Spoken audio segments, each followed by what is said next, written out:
La TVT au cœur de l'information.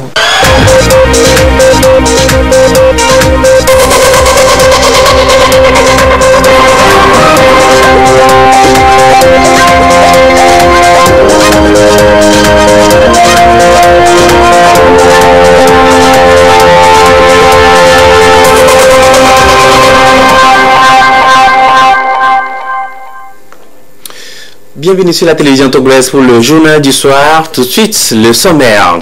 Le plan national de développement sera dans sa phase opérationnelle dès lundi prochain à travers le lancement officiel. Toutes les parties prenantes s'activent pour une meilleure appropriation du plan avant le jour J et faciliter sa vulgarisation. Elles étaient en une session de formation ce samedi sur le PND à Lomé. Les précisions assurent dans un instant. La meilleure répression, c'est la prise de conscience collective qui doit se traduire par un respect du code de la route. C'est l'appel lancé par le ministre de la Sécurité et de la Protection civile hier. Il a présenté à la presse le bilan de la situation sécuritaire du deuxième semestre 2018 au Togo en compagnie de sa collègue des infrastructures et des transports. Près de 3000 cas d'accidents enregistrés avec 306 morts sur la période. Et puis les Togolais font de la salubrité un devoir citoyen. Les rues des quartiers-villes ont été mises au propre ce samedi à l'appel du gouvernement. L'opération Togo Propre est devenue plus qu'une habitude. Voilà, pour le principal titre, bonsoir et bienvenue dans le 20h. C'est la dernière ligne droite avant l'événement tant attendu, le lancement officiel du plan national de développement PND 2018-2022 adopté l'année dernière. Le top départ est prévu lundi prochain et sera effectué par le chef de l'État, Faure Singbe. Le PND est avant tout un cadre de référence des projets prioritaires de développement. Sa mise en œuvre prend en compte l'approche inclusive et justement pour une meilleure appropriation de ce plan, toutes les parties prenantes, acteurs de développement se sont retrouvés en session de formation ce samedi. Une rencontre donc pour bien comprendre et mieux appréhender le PND. Les précisions de Augustin Kossi. Une étape décisive vers l'appropriation du PND, Plan national de développement 2018-2022, par les acteurs de développement à la base. Ils sont venus de différentes régions et de divers secteurs d'activité. Ici, ils s'imprègnent des axes prioritaires de ce programme quinquennal et prennent connaissance des clés pouvant leur donner une meilleure lecture du PND. Cette session est organisée en prélude au lancement officiel de ce cadre de référence des politiques de développement du pays. Il est important de s'assurer que tous les acteurs qui ont contribué à son élaboration et qui sont en plein pied dans la mise en œuvre s'approprient pleinement les contours du PND, en connaissent les détails pour que dans la mise en œuvre, ils puissent effectivement les décliner en programmes, actions et activités qui doivent être menées pour réussir à atteindre les objectifs que le PND a fixés. Et c'est dans le cadre de la vulgarisation de l'appropriation nationale, tous les acteurs de développement au Togo puissent parfaitement s'inscrire dans le nouveau paradigme qui a conduit son élaboration et travailler efficacement à sa mise en œuvre, afin que le contenu du PND puisse être partagé au-delà des techniciens, mais également au niveau des populations. Les messages puissent être précisés et véhiculés dans toutes les différentes langues du pays. L'ambition des autorités togolaises est de faire du Togo une nation à revenus intermédiaires, économiquement, socialement et démocratiquement stable, ouverte sur le monde. Le PND 2018-2022 tire donc ses fondements des défis dégagés de la revue des politiques antérieures de développement et surtout du projet de société du chef de l'État, basé sur la transformation structurelle de l'économie en vue d'une croissance forte et durable, la création des emplois et du bien-être social. Le PND se focalise autour de 3 axes stratégiques. En l'occurrence, le premier axe vise à faire du Togo un hub logistique d'excellence et un centre d'affaires de premier ordre dans la sous-région. Le deuxième axe vise à développer les pôles de transformation agricole, manufacturier et d'industrie extractive. Et le troisième axe, il se focalise sur la consolidation du développement social et le renforcement des mécanismes d'inclusion. Tous ces axes doivent être mis en œuvre dans une approche inclusive avec une part belle faite au secteur privé, ce qui nécessite une maîtrise du contenu du PND par tous les acteurs de développement. et les mérites du plan national de développement seront exposés aux investisseurs Lomé les 13 et 14 juin prochains lors du tout premier forum Togo-Union européenne. Ce sera une occasion pour le pays de convaincre le secteur privé européen d'investir dans divers projets au Togo. Alors, quel est le contexte de cette rencontre et quels sont les atouts dont dispose le Togo avant la tenue de ce forum Togo-UE? Les éléments de réponse avec Lucassi. Le Togo a en voie de se doter d'une économie robuste, dynamique et surtout politiquement et socialement correcte. Pour y arriver, le pays a élaboré le plan national de développement PND qui couvre la période 2018-2022. Ce plan requiert un investissement de 8,3 milliards de dollars, financé à 65% par le secteur privé. Pour cet investissement, il est attendu une croissance qui va tourner autour de 7,6%. Sa mise en œuvre induit des réformes économiques audacieuses, des investissements massifs dans les infrastructures, la bonne gouvernance et la croissance inclusive et durable. À cela s'ajoute la cohérence des politiques et l'alignement institutionnel déjà enclenché. Avec sa position sur le corridor, le Togo est aujourd'hui la porte d'entrée naturelle de l'Afrique de l'Ouest, donnant ainsi accès facile à un marché de plus de 300 millions d'habitants. En ce qui concerne l'amélioration du climat des affaires, le pays a enregistré une nette progression sur ces dernières années.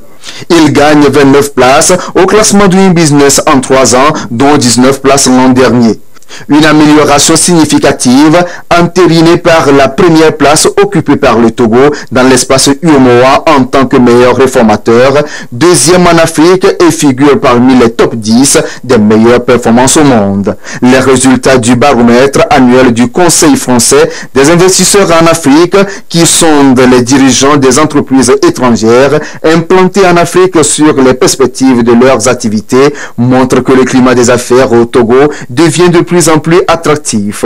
Ceci se confirme avec une note de 2,8 sur 5 au même niveau que la Tunisie.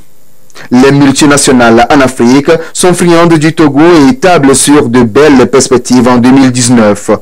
Une attractivité soutenue par le réseau portuaire et aérien local modernisé, un carrefour commercial à 1000 opportunités, l'incitation à l'investissement, la sécurité des personnes et le coût de la main-d'œuvre abordable. Principal port à conteneurs d'Afrique de l'Ouest, selon l'analyste maritime néerlandais, le port autonome de Lomé a vu son volume de conteneurs presque triplé à plus de 283% en 5 ans, passant de 311 500 EVP pour atteindre 1193 800 EVP en 2017. Selon le CNUSED, le Togo fait partie du top 5 des pays africains les mieux connectés par voie maritime en 2018. Ceci derrière le Maroc, l'Égypte, l'Afrique du Sud et Djibouti.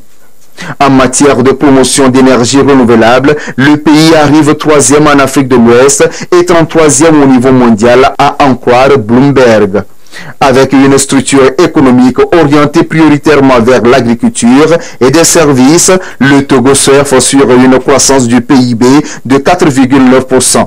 Il jouit d'une stabilité politique avec une assistance technique et financière de l'Union européenne pour organiser le premier forum économique Togo-Union européenne 2019.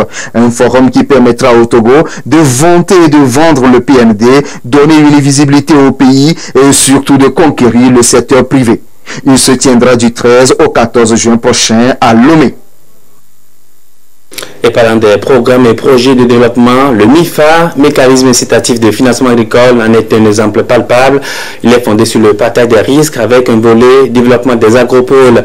La préfecture de Duffelgou abrite le premier agropole au Togo, ce qui aura un impact significatif sur le développement de la localité. Alors comment les producteurs pourraient tirer meilleur profit du MIFA? Une délégation du mécanisme était sur le terrain pour les explications. Au-delà des producteurs, les chefs traditionnels de la préfecture de Duffelgou ont été associés à cette séance d'information et de sensibilisation sur les avantages du MIFA. Le point avec Nestor Mouzou. Le MIFA expliqué aux leaders communautaires et aux producteurs de Duffelgou.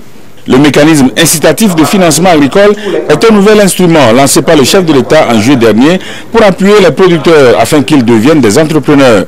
Des informations ont été apportées aux producteurs de Doufelgou sur l'accompagnement que le MIFA peut donner et la synergie d'action qu'il y a entre ce mécanisme et le projet Agropole en voie d'exécution à Bourkou dans cette préfecture de Doufelgou. Nous avons pu les rassurer de l'appui du MIFA pour accéder au marché. Nous avons pu les rassurer de l'appui du MIFA pour mieux produire, avoir accès aux facteurs de production, notamment les financements que les banques peuvent leur apporter. Nous avons également développé le volet assurantiel parce que vous savez que nos producteurs sont sujets aux aléas climatiques, mais également ils sont tributaires des accidents de la vie, des maladies, et donc le MIFA développe des produits assurantiels. De l'avis des participants, cette séance a été enrichissante. Beaucoup de zones d'ombre ont été levées. À partir de cette mission, on a appris beaucoup de choses. On a appris que l'agriculteur peut être plus qu'un fonctionnaire, un chef d'entreprise. Avec l'aide de MIFA, avec la sensibilisation, et je pense que l'agriculteur togolais prochainement serait un éclaireur. Celui même chez qui un fonctionnaire viendra dire que ça le dépasse, que l'agriculteur lui vienne en aide. Avec MIFA, je pense que avec le projet là qui est là, ça va vraiment aider la population togolaise à sortir de la précarité. Nous avons appris beaucoup de choses qui nous sont très utiles. Nous avons été édifiés pour aller dans le combat que le président a engagé. Nous croyons à notre avenir dans ces dispositions prises. C'est vrai, nos populations ne sont pas ici et ceux qui sont venus sont des responsables de groupements, de communautés. Notre devoir est, n'est-ce pas, de ramener l'information à toute la population pour que tout le monde, surtout les jeunes, soient informés. Cette mission d'échange ouvre la phase d'identification des producteurs de Doufelgou et de toute la région de la Kara. L'intérêt de cette opération pour le MIFA est de connaître le nombre de producteurs actifs, leur superficie et leurs besoins, ce qui lui permettra d'adapter son accompagnement à chaque localité. À noter ces chiffres inquiétants des accidents et de la criminalité au Togo l'année dernière. Au second semestre de l'année 2018, les accidents sur les routes sont chiffrés à 2974 avec 306 morts. Un bilan très lourd et préoccupant, nettement en hausse comparativement aux chiffres enregistrés ces 5 dernières années. Des chiffres publiés vendredi par le ministre de la Sécurité et de la Protection civile et sa collègue des infrastructures et des transports, Joueratou Tchakondo. Ce bilan a pris également en compte des cas de braquage et de vol à main armée. Les détails avec Edem Soussoupo. C'est un bilan qui prend en compte la situation sur la sécurité routière, ferroviaire, la criminalité ainsi que les opérations en tout noir. Le deuxième semestre de l'année 2018 a été plus meurtrier au niveau de la sécurité routière et ferroviaire. 306 morts avec 4134 blessés pour 2974 cas d'accident, ce qui porte la moyenne à 592 décès pour 5814 cas d'accident sur nos routes. Un tableau sombre qui exige des actions urgentes afin de préserver la vie des usagers de la route. Un mort, c'est un mort de trop, quelles que soient les causes et l'identité du défunt. Au-delà du comportement des usagers, il y a aussi l'état des routes. La plupart des accidents se déroulent sur nos routes. Et c'est vrai que plus la route est praticable, plus il y a d'accidents.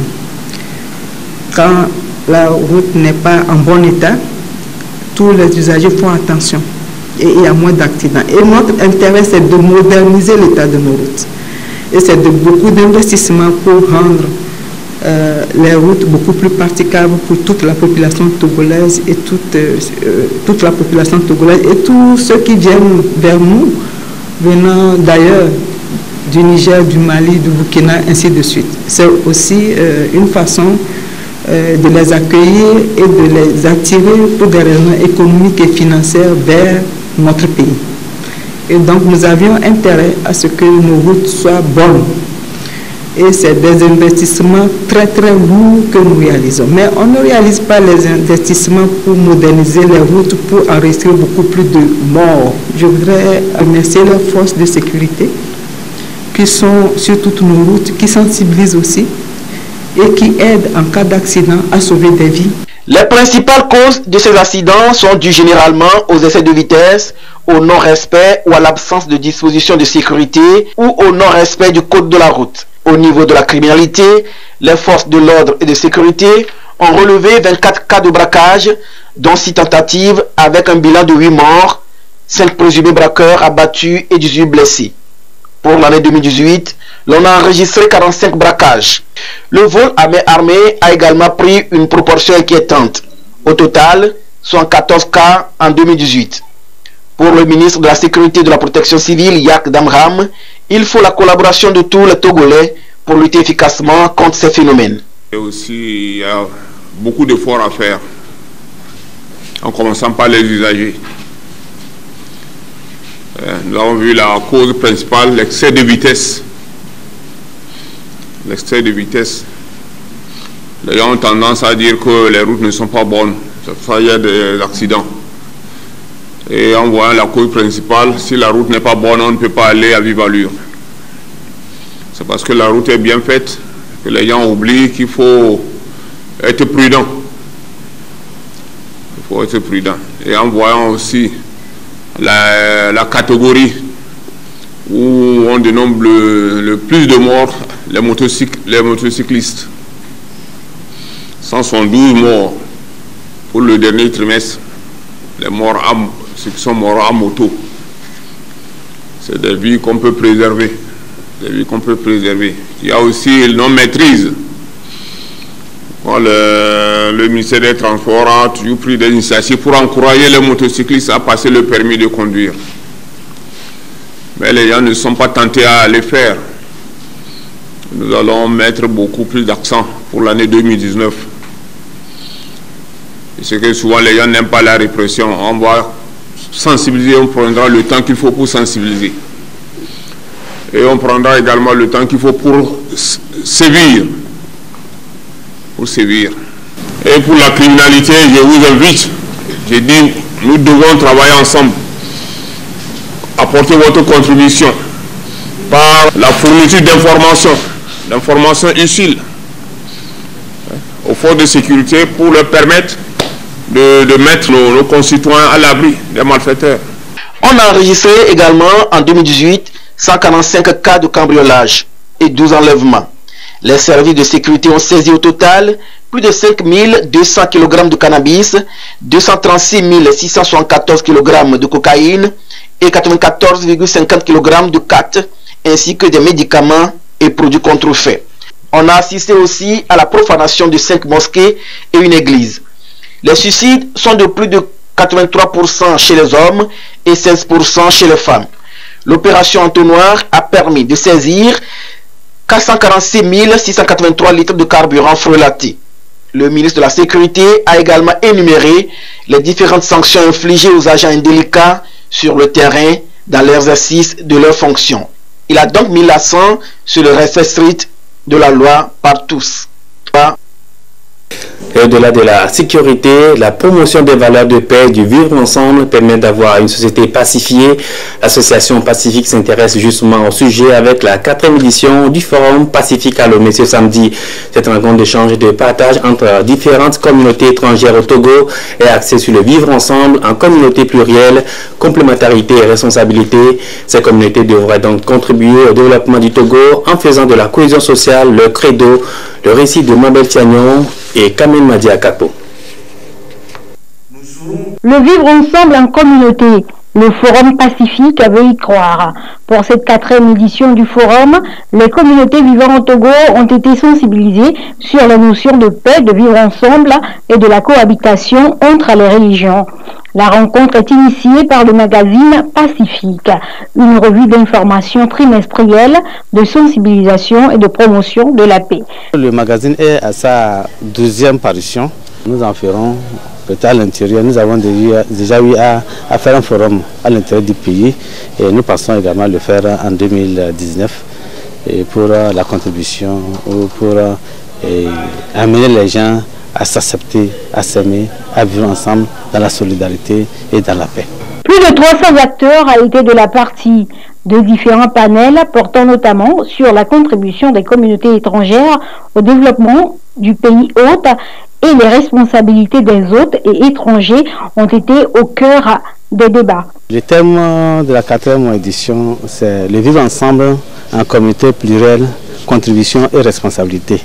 Aucune communauté, aucun peuple ne peut vivre en autarcie et vouloir et penser se développer seul. Il faut la contribution des uns et des autres pour le développement de la communauté. Aujourd'hui, le Togo regorge beaucoup de communautés étrangères et ces communautés vivent en parfaite harmonie avec la communauté togolaise.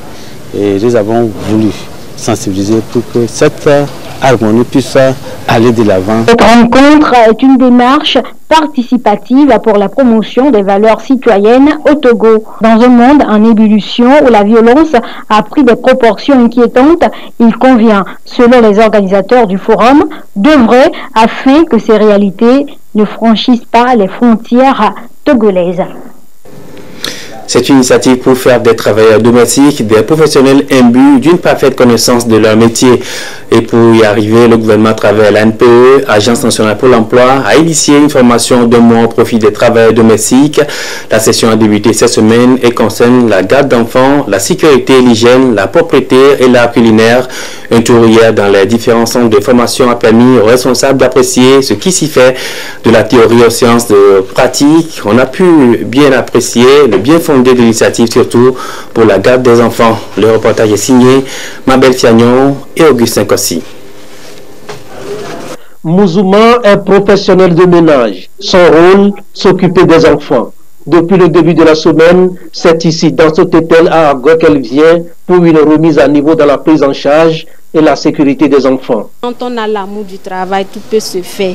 Et on doit aimer l'enfant, prendre soin de l'enfant, de sa sécurité, lui faire tous ses soins, l'aider aussi dans son éducation. C'est l'organisation et puis avoir un objectif journalier. Cela se base sur l'humilité. Ça nous permet de persévérer et d'améliorer nos compétences dans nos ménages respectifs. La formation est initiée par Work Agency et pilotée par l'Agence nationale pour l'emploi ANPE.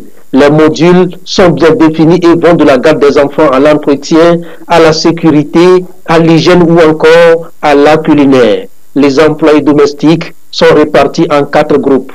Durant toute la semaine, on a appris l'hygiène de la maison, comment prendre soin de chez soi à la maison, comment prendre soin de soi-même avant de rentrer sur son lieu de travail.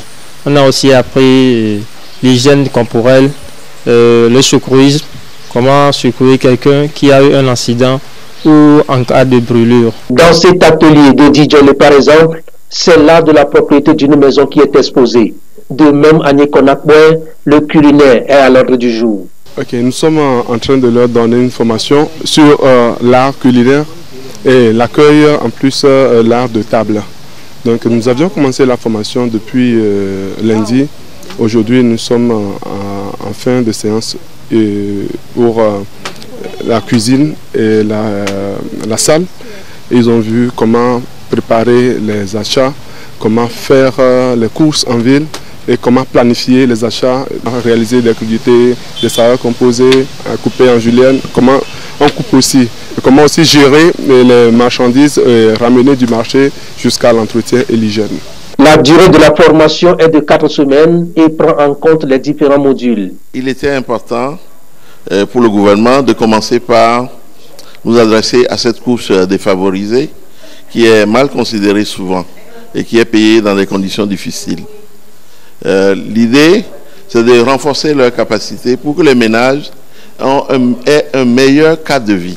Donc il est important que le cadre de vie, l'hygiène, la tenue des espaces, comment on nettoie, avec quel matériel, tout ça, ces questions ont été transmises cette semaine et les 3 semaines qui suivent, de façon qu'à la fin, nous puissions être d'avis que les choses s'améliorent, aussi bien pour les travailleurs que pour les patrons de ménage. N'est-ce pas le début du processus de la professionnalisation du travail domestique au Togo? Veiller à la salubrité, un devoir citoyen pour tous les Togolais. Ils se sont mobilisés ce premier samedi du mois de mars pour l'opération Togo propre. À Takpamé, tout comme dans les autres villes, la tradition a été respectée. Le ministre de l'Environnement, David Olatoukoum, était sur le terrain pour montrer l'exemple à suivre par les populations mobilisées autour de lui. Ils ont assaini plusieurs rues de la ville d'Akpamé ce matin. Même démarche entreprise par le personnel de la nouvelle société cotonnière du Togo. Le récit de Sivera Boudou.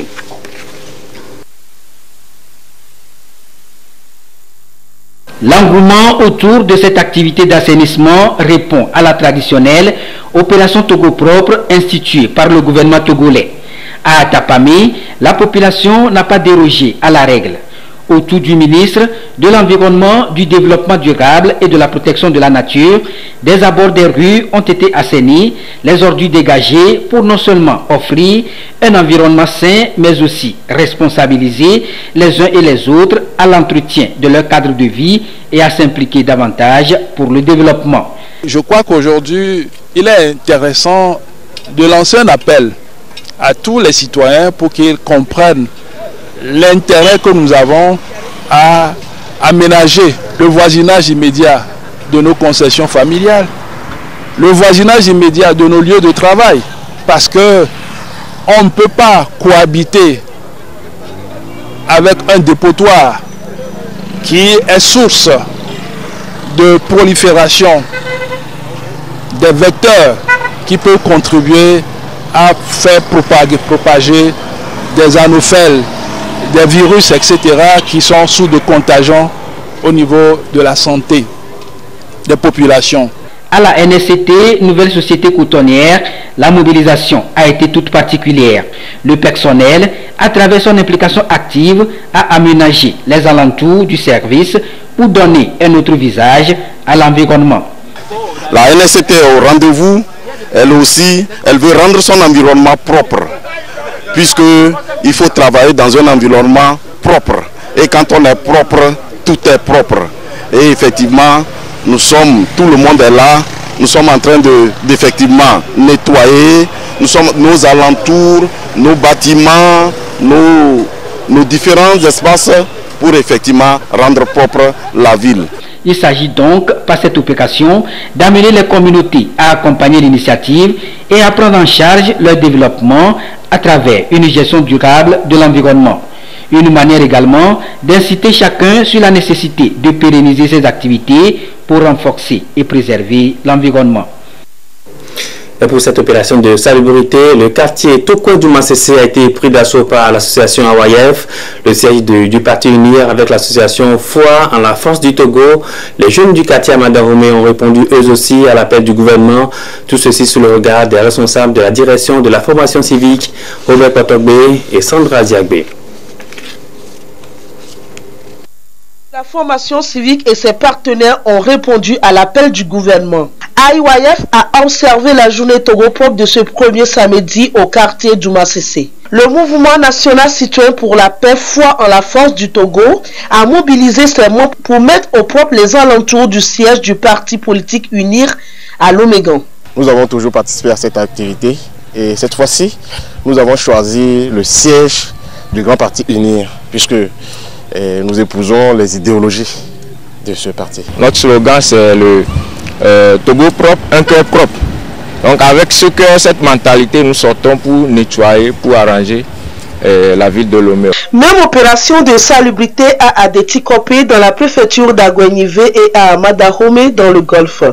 Les CVD et l'association des jeunes Amadahome étaient sur le site de l'ancienne gendarmerie. De manière spontanée, à 5h30, munis des balais, des coupes, des houes, on essaie de nettoyer notre environnement, nos devantures, ainsi de suite. Nous exhortons nos frères qui sont à la maison, qui ne sont pas avec nous aujourd'hui, que prochainement, il faut qu'ils soient avec nous pour que le travail soit un travail bien fait. Les populations d'Adétikopé et d'Agnave ont rendu aussi propre leur environnement. Et pendant ce temps, le préfet du Golfe renforce la sensibilisation sur le terrain pour amener les populations de la préfecture à avoir un cadre de vie sain et attrayant. Elles ont donc répondu à son appel ce samedi pour mettre au propre les ruelles du canton de Ségbé et ses environs. Visiblement, l'opération a été bien suivie, comme le cas à Gonivé et à Dakmamé. L'association Jeunesse en action pour le développement durable en Afrique a coordonné cette opération de salubrité le long du boulevard Malfakassa. On fait le point avec Yasmine Kodia, Dodo Aré, Trinité Kelelem, Sestastom et Lucassi. L'opération Togo Propre, exécutée ici sur le terrain de l'école primaire publique du canton d'Aflao. Imprégnées des impacts d'une telle activité sur le terrain, les populations de Ségbé se sont engagées à éliminer les déchets dans leur environnement. Cette action de salubrité rentre dans l'agenda de la préfecture du Golfe qui veut promouvoir la citoyenneté environnementale et mobiliser les habitants à garder leur cadre de vie sain en vue d'une meilleure santé. C'est dans l'insalubrité que se trouvent les maladies. Toute la population d'Aflao-Sagbado est sortie aujourd'hui pour nettoyer les alentours de l'école primaire et du CG de Ségbé. Les autorités préfectorales du Golfe, faisant leur la volonté du gouvernement, invitent tous les Togolais à assainir toute la ville de Lomé en vue de lui redonner un nouveau visage. Le préfet d'Aguenivé et ses administrés s'attaquent à l'insalubrité au terrain de jeu de l'Egbasito et au lycée de Zanguera. Une troisième activité civique et citoyenne de l'année, également marquée par des exhortations vis-à-vis de la population pour une plus grande mobilisation. Nous avons saisi l'occasion pour les féliciter et exhorter à éviter de remplir les caniveaux des ordures et surtout d'éviter d'ériger de manière anarchique les dos d'âne sur les rues aménagées. Nous, dans la commune de Zanguera, nous avions compris que pour arranger ce soir, on n'a pas besoin que quelqu'un nous dise arranger chez vous. C'est pour ça que vous avez constaté que toute la population est sortie ce matin. Le lycée nettoyé, le terrain de jeu également sarclé, c'est créer un environnement socio-éducatif et culturel sain et propice à l'éducation des jeunes. Il y a donc de quoi interpeller chaque jour les populations à adhérer davantage et massivement à cette politique de salubrité publique tant prônée par les autorités togolaises.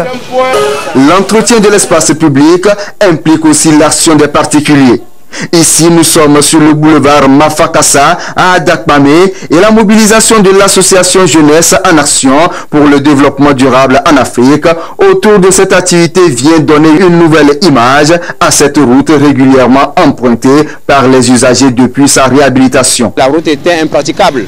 Mais aujourd'hui, nous avons une route goudronnée avec la présence des sables sur la route. On comprend bien que si elle doit faire 50 ans, peut-être que ça va diminuer jusqu'à venir à 10 ans. Donc, aujourd'hui, nous sommes mobilisés pour débarrasser les sables de la route.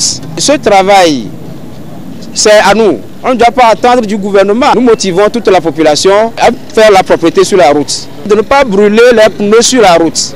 Le fait de brûler les pneus sur la route, ça va faire diminuer également la durée de vie de cette avenue. Cette activité est une invite à la population togolaise à l'entretien des infrastructures routières et des édifices publics qui contribuent énormément à leur pérennité. Eux aussi ne sont pas restés en marge de l'opération Togo Propre de ce samedi. Les agents de l'OTR s'étaient mobilisés pour assainir le siège à Lomé. Mais bien avant cette opération, ils étaient en mode Zumba, une activité sportive qui leur a permis de se ressourcer physiquement après une semaine d'activité au bureau. Lucassi. Les agents de l'Office togolais des recettes, OTR, surtout la jante féminine, s'inscrivent dans l'optique de l'opération Togo Propre. Une opération de salubrité qu'ils ont menée au sein du siège de leur institution pour maintenir leur cadre professionnel sain et attrayant. En prélude à cette action d'assainissement, ces agents ont fait du sport. Ils ont pratiqué le Zumba pour faire le plein d'énergie et acquérir de meilleures conditions physiques pour plus de performances dans leur travail quotidien. C'est un exercice assez relaxant qui nous permet de nous détendre, de nous décontracter au son de la musique. Nous avons l'habitude de faire du sport individuellement, mais c'est une occasion vraiment que nous toutes femmes du commissariat des impôts, du commissariat des douanes, du commissariat général de se retrouver, de partager des moments assez plaisants. En menant cette activité, les femmes de l'Office togolais des recettes OTR s'inscrivent également dans la logique de la célébration du 8 mars, Journée internationale des droits de la femme. Voilà, et c'est sur cette activité sportive Zumba que nous refermons cette édition. Merci à vous qui l'avez suivi et passez une excellente soirée.